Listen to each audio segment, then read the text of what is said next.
Hello my friends and welcome back to my channel, Coffee Tea Paper. My name's Louise and I'm here today with, after a bit of a break, a new Ferris Wheel Press ink to review for you. I have a few of these coming up. There's been some supply issues and problems with supply chain, you know, that kind of thing, getting the inks to review. This one, we've done a few of these ones in the Three Little Pigs Fairy Tales series. We've looked at Galeforce Green. I thought there was another one we looked at as well. Ah yes, the Curious Woods. That's right. And the other series that we were looking at was the one in the letterpress, the fictional letterpress shop. So today we are looking at the next one, which is Oinking Embers. So I have two types of paper here to do our swatches on. I have this insert, which I have to say is a beautiful, beautiful insert with Tory River paper from Sarika Studio, and I'm really appreciating the grid lines on it. And the other one I'll be swatching on is this Color Spectrum fountain pen ink swatching book from Ferris Wheel Press themselves, and this is like a cardstock, like a hot press watercolor paper. And it's always interesting to see how different the inks behave on these different papers. So we can see here it's a shimmering ink, as I think all the fairy tale inks are. And we'll have a little read of the blurb. It's story time. We always like to have story time. Oinking Embers, and we can see here a fireplace, a big fireplace, and with some pigs bringing their, I'm not sure if you can see that, but they're bringing a big cauldron over. And I think he's getting some more firewood. So, in a whirlwind world of terrifying foes, ingenuity and determination can craft a fortress against any huff and puff that may come your way. In a rustic kitchen with the hearth ablaze, the three little pigs band together in the face of their collective foe. When all feels lost, remember those that stand with you. That's really lovely, that last sentiment.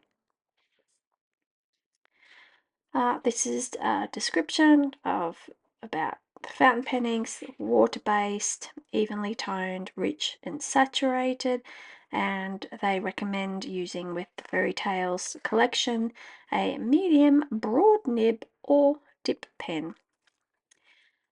The base is coral, which I think we'd already kind of guessed from the box, with no apparent sheen, a green-pink shimmer, and high shading. We'll give this a little gentle zhuzh,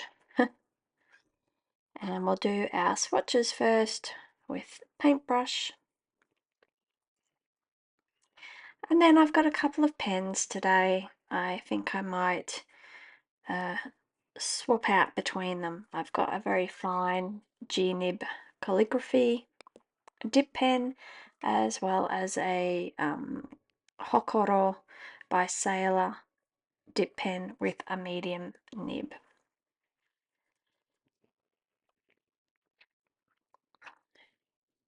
Just to see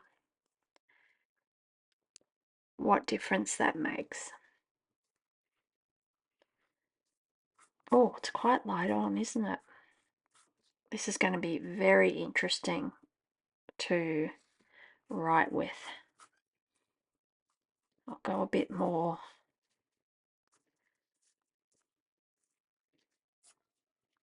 in there.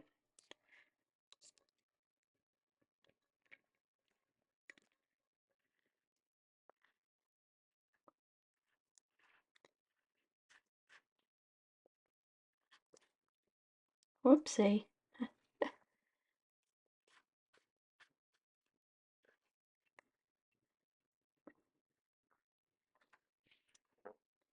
Would you call this a coral?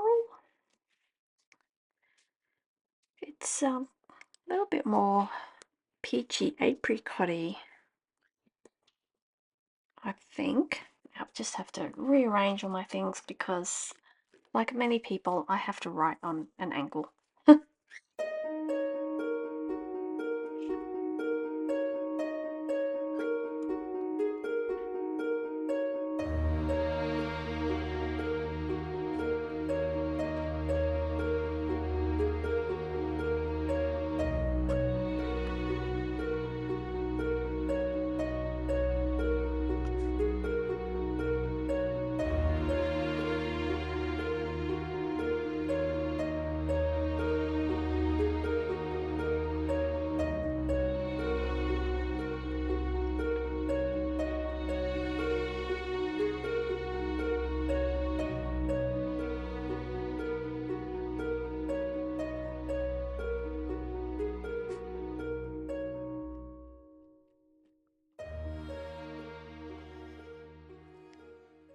I think I like how it looks with the calligraphy dip pen a bit better than the Hokoro, because even though I have a medium on here, it's just coming off a little bit lighter. I might do the next part, might swap back to this one where we write down the distinguishing characteristics.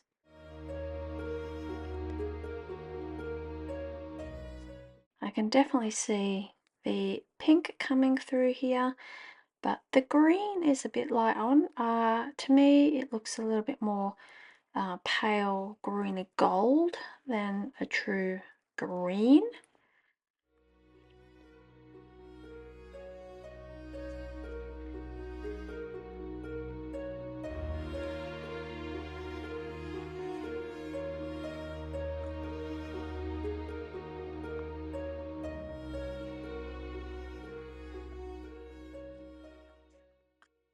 I feel like putting a few extra blobs around the page to make that look not so much like an accident. Alright, let's have a little closer look. I think I definitely like how the ink is working out on the calligraphy dip pen as opposed to the Sailor Hokoro. It just comes off a bit light. The calligraphy pen allows for a juicier flow, even though you have to dip it a lot more often. And then you get a lot more of that shading coming out, and it makes it a lot more legible. This is a bit pale for my liking. I mean, we've got a bit of shimmer there, which is nice, but you don't really get so much of a dramatic shading effect. And yeah, it's just a little wishy-washy with that scenario. Yeah, it's definitely looking very, I suppose it's coral. I mean, I sort of see it more as a peachy apricot, but that's kind of getting into very small differences, I think.